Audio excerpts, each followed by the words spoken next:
Guys कई बार ऐसा होता है कि हम लोग को जब भी चूज करने का ऑप्शन मिलता है किसी दो चीज़ों में, तो हम लोग कंफ्यूज हो जाते हैं। समझ में नहीं आता है क्या करें। पहली बार मैं समझता हूँ स्टूडेंट लाइफ में ऐसा सिचुएशन तब आता है जब हम लोग को स्ट्रीम चूज करने का ऑप्शन मिलता है कि बायो लें, मैथ लें, कॉमर्स लें, बायोटेक लें, बोथ ले लें। बहुत सारे ऐसे कन्फ्यूजन हमारे मन में आने लगते हैं। अभी जो सबसे ज़्यादा इंक्वायरी जा रही है मेरे यहाँ ऑफ चूज को लेके, कन्फ्यूजन जो दिमाग में चल रहा है वो है क्योंकि कल से एफिलेटेड कॉलेज की काउंसलिंग स्टार्ट हो गई है। कुछ लोग जो मेन कैंपस के लिए काउंसलिंग कराए थे उनके कोर्स अलोकेशन भी आने लगे हैं। तो आप लोग जिनका भी कोर्स अलोकेशन आ जाए वो लोग अपना पेमेंट करके, सब्जेक्ट अच्छा है तो लॉक कर देना, नहीं तो आप ग्रेड में डाल देना, ठीक है। और जो जिनका अभी एमएमबी वगैरह के लिए देखो यहाँ पे एक और कंफ्यूजन है, खासकर गर्ल्स की। एमएमबी में आ रहा है और मेन में भी आ रहा है तो कहाँ जाए। मैं बहुत सारे वीडियोस में ये सब बातें बताई हैं कि एमएमबी में क्या फैसिलिटीज़ है, एफएमसी में क्या फैसिलिटीज़ है, लेकिन ज़्यादा डिस्कशन नहीं करूँगा। अगर मेरे लिए एक शब्द में बताना रहे तो बहुत अच्छे रैंक हैं तो आप एफएमसी में चले जाओ।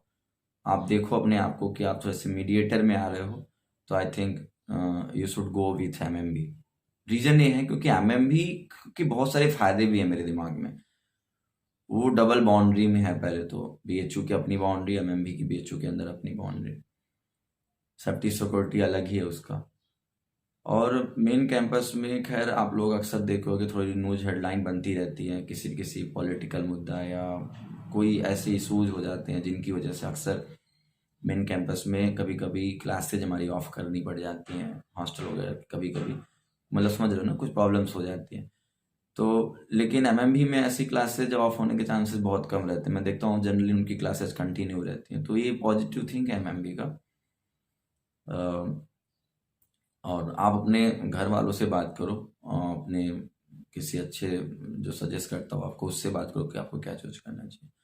अभी जो दूसरा पॉइंट मुझे डिस्कस करना है आपसे वो है कि एफिलेटेड मींस बीएचयू के जो एफिलेटेड कॉलेज हैं जैसे बीसीडब्ल्यू, बीकेएम, आरजीएससी वगैरह वगैरह। RGSC means south campus BHU का, और इलाहाबाद और मेन कैंपस में क्या चूज करें। इलाहाबाद इसलिए भी आ जा रहा है बीच में क्योंकि इलाहाबाद का रिजल्ट अनाउंसमेंट हुआ है, तो बहुत सारे ऐसे बच्चे हैं जो कॉमन है, इंटीग्रेट उसमें भी हैं, बीएचयू में भी फॉर्म डाला, उनका बीएचयू में भी निकल गया, इलाहाबाद में निकल गया। अब उनको क्या चूज करना चाहिए।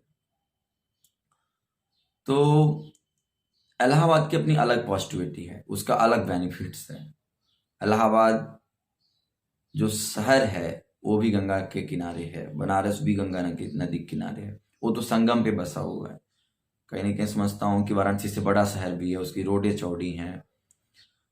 अगर खैर इन सब फैक्टर से तो आप इलाहाबाद नहीं जाओ क्योंकि आपको एजुकेशन पर्पज से जाना है, तो एजुकेशन में क्या है, तो ठीक है, इस पर डिस्कस कर लेते हैं।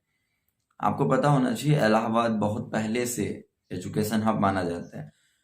अगर मैं वाराणसी की बात करूं क्योंकि मैं वाराणसी का ही हूं, तो मैं तो बोलूंगा कि आज भी वाराणसी में कोई अच्छी कोचिंग नहीं है। आज तक जो भी बड़े बड़े कोचिंग्स हैं, अगर मैं नाम लेना चाहूँ, जैसे दृष्टि हो गया, चाणक्य हो गया, और जो भी और बड़े बड़े कोचिंगें होती होंगी, खासकर ये बीआर सोशल और एसएससी या फिर यूपीएससी, यूपी बीसीएस वगैरह के लिए कोई भी ऐसी कोचिंग्स नहीं है। अगर है भी, आपने सुना होगा कि ब्रांच वगैरह है, तो ब्रांच नहीं है। उन्होंने क्या रखा है, अपना एक ऑफिस बना दिया है। आप अगर जाओगे,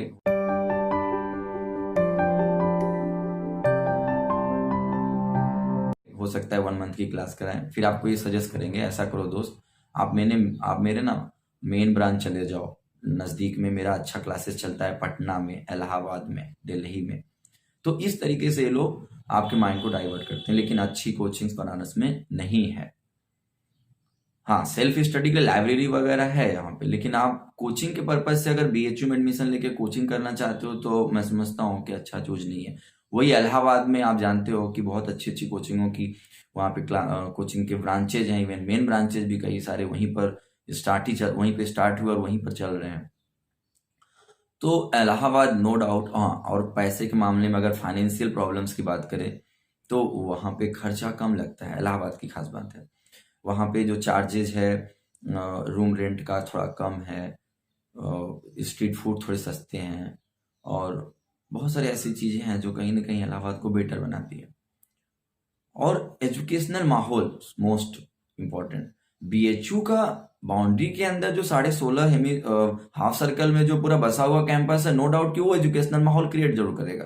कैंपस से बाहर निकलने के बाद वो एजुकेशनल माहौल नहीं रहता। यहाँ पे मेडिकल वाले शॉप मॉल ये सब चलता है। यहाँ पे वो नहीं चलता है, कैंट जाओगे, अच्छा रथ यात्रा जाओगे, यहाँ आपको यहाँ छोड़ दे ऑटो वाले का, यही सब। लेकिन वहां पे मैं समझता हूँ कि कटरा वगैरह ऐसा रास्ता है, शाम के टाइम निकलो तो वहाँ बुक की लाइनें लगती हैं बेचने वालों की।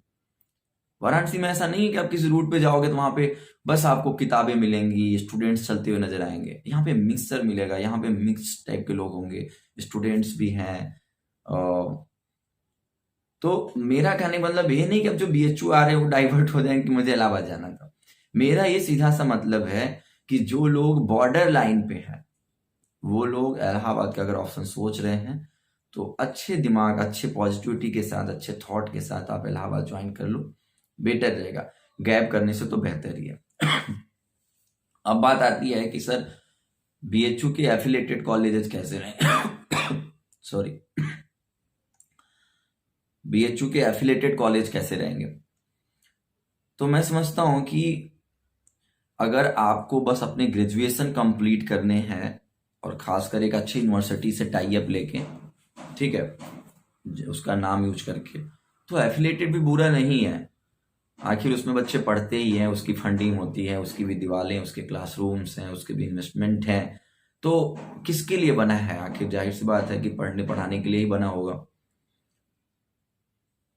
मैं समझता हूं कि जितने एफिलेटेड खासकर गर्ल्स कॉलेजेस हैं, ठीक है, बीकेएम, बीसीडब्ल्यू, एएमपीजी, एमएमबी वगैरह, एमएमबी तो उसमें भी नहीं आता, वो तो इंटीग्रेटेड में आता है, इंटीग्रल कॉलेज।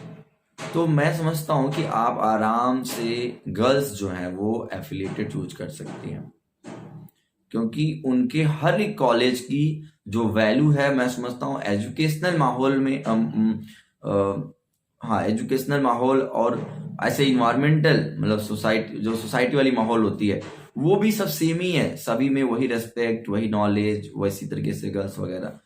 बॉयज में मान सकता हूँ कि चलो वो डीएवी ना जाके एक बार फिर से ट्राई कर सकते हैं मेन कैंपस के लिए। उसके बाद एक कैटेगरी आती है जो एकदम मन से चाहते हैं कि नहीं मुझे तो मेन में ही पढ़ना है, उनके लिए मैं ये एडवाइस करूंगा। उनके लिए भी एक बहुत अच्छा संदेश है, मैसेज है। फिर 3 मंथ बाद नोटिफिकेशन, 5 से 6 महीने बाद आपका फिर से पेपर है। आप फिर से लग जाओ। बीएचयू पाठशाला का न्यू सेशन स्टार्ट हो चुका है। आप लोगों को सजेस्ट करो, खुद इनरोलमेंट ले लो अपना, यहाँ से पढ़ो हम लोग के साथ ही, और आराम से अपनी स्टडी आगे कंटिन्यू करो। नेक्स्ट ईयर 100% श्योर हूँ कि आपका हो जाएगा, अगर थोड़ा भी शिद्दत से मेहनत कर दिया तो ये सभी चीज़ें जो हैं वो कहीं ना कहीं जो आपके दिमाग में बार बार प्रॉब्लम क्रिएट कर रही हैं, आई होप कि ये सब चीज़ें आप अपने लेवल पे सोचो थोड़ा बैठ के। आज तो गूगल है, सर्च करके आप देख लो, यूट्यूब पे बहुत सारे चैनल्स चलते हैं, उनके ग्राउंड रिपोर्टिंग वगैरह देखो, उनके कॉलेज अपना कैंपस देखो। हाँ, फिर आराम से सोच के फिर कोई चूज कर लो उसमें। नो डाउट कि ये समय थोड़ा सा डिफिकल्ट होता है हमारे लिए, लेकिन जहाँ तक मुझे आइडिया है कि एक बार चूज कर लोगे तो प्रॉब्लम सॉल्व हो जाएगी, फिर पूरी पॉजिटिविटी आपको उसी चूज में नजर आएगी। समझ रहे हो? मैं समझता हूँ कि जो चूज कर लेना 100% अपना उस पर वर्क करना, बाद में कोई पछतावा वाली बात ना रहे कि मुझे गलत कर लिया वैसे, इसीलिए अभी चूज कर लो, ज़्यादा बेहतर रहेगा। बाकी जो गैप लेना चाहते हैं बेहिचक गैप लो। कुछ लोग की प्रॉब्लम है कि सर 1 ईयर गैप से लॉस हो जाएगा, ऐसा कुछ नहीं है, 2 ईयर से भी नहीं होगा, 1-2 साल गैप चलता है, कोई दिक्कत नहीं है। क्योंकि आपको ये 2 साल गैप करके आगे के आपके 30-40 साल संवारने हैं, बनाने हैं। एटलीस्ट आपको एजुकेशनल जो आपका एज होगा, ये 30 ईयर तक लगभग, वो पूरा आपको बनाना है। तो 1-2 साल अगर आप उसके लिए आप अगर गैप कर रहे हो तो इसका मतलब ये नहीं होता है कि आप फ्री बैठ रहे हो। गैप का मतलब ये होता है कि आप अंडर द प्रिपरेशन पीरियड में हो, आप तैयारी कर रहे हो। उसे ये नहीं बोलते हैं कि हम गैप ले रहे हैं। मेरे नज़र में उसको बोला जाता है कि आप प्रिपरेशन कर रहे हो। तो फाइनली जब भी आपसे कोई आपको ये लगता है कि नहीं मैंने गैप बैठ ले लिया, मैंने बैठा हुआ है, तो ऐसा नहीं, आप अपने दिमाग में डालो कि मैं प्रिपरेशन कर रहा हूँ, मुझे तैयारी करनी है जिससे कि मैं आगे कॉलेज में जाऊं और मेरा आगे भविष्य अच्छा हो जाए। ठीक है। बाकी इस टाइप की अगर प्रॉब्लम्स आपके दिमाग में है, बहुत सारी प्रॉब्लम अगर क्रिएट आती है, आप कमेंट्स करना, कमेंट बेसिस पे मैं वीडियोस बना दूंगा जिससे कि आपकी प्रॉब्लम सॉल्व हो जाएगी। ठीक है, तो please everyone do like and do share. ये चल रहा था बीएचयू पाठशाला का टॉक विद नीट सेशन, और सभी लोग से रिक्वेस्ट है जो लास्ट तक वीडियो को देख के आए हैं उनसे मैं यही बोलूँगा कि आप लोग गाइस प्लीज़ बीएचयू पाठशाला को सपोर्ट करो जैसे सपोर्ट करते रहे हो, और हम लोग की टीम पूरा वर्क कर रही है। तो आई होप कि आप समझ रहे होगे, बहुत अफोर्डेबल मनी में हम लोग की क्लासेस स्टार्ट हो चुकी हैं। आप आराम से परचेज करके अपनी कंटिन्यू क्लास कर सकते हो। ठीक है, तो इस तरीके से बातें करनी थी। आई होप कि आपको थोड़ा सा सेटिस्फेक्शन मिला होगा। अगर नहीं मिला तो आप मुझे कमेंट करना, I will try in next video. Please everyone do like and do share. Okay, नमस्कार, bye bye, take care, keep smiling.